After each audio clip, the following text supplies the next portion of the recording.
سید دو جہاں جناب محمد الرسول صلی اللہ علیہ وسلم کی سیرت مبارکہ کا مطالعہ کرتے ہوئے جب ہم آپ کے سلسلہ نسب کو دیکھتے ہیں تو وہ کچھ اس طرح ہے: محمد بن عبداللہ بن عبد المطلب بن ہاشم بن عبد مناف بن قصی بن کلاب بن مرہ بن کعب بن لؤی بن غالب بن فہر بن مالک بن نضر بن کنانہ بن خزیمہ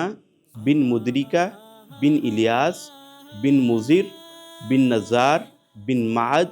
بن عدنان۔ عدنان مؤرخین کے اتفاق کے ساتھ سیدنا اسماعیل علیہ السلام کی اولاد میں سے ہیں۔ آپ صلی اللہ علیہ وسلم کی والدہ کا نام آمینہ تھا، ان کے والد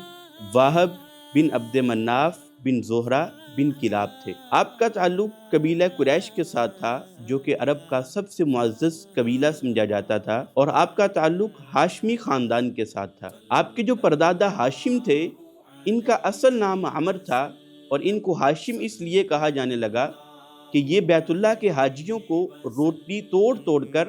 شوربے میں بھگو کر کھلاتے تھے، اور عربی میں ہاشم کسی چیز کو توڑنے والے کو بولا جاتا ہے، تو اس لیے ان کا نام ہاشم پڑ گیا۔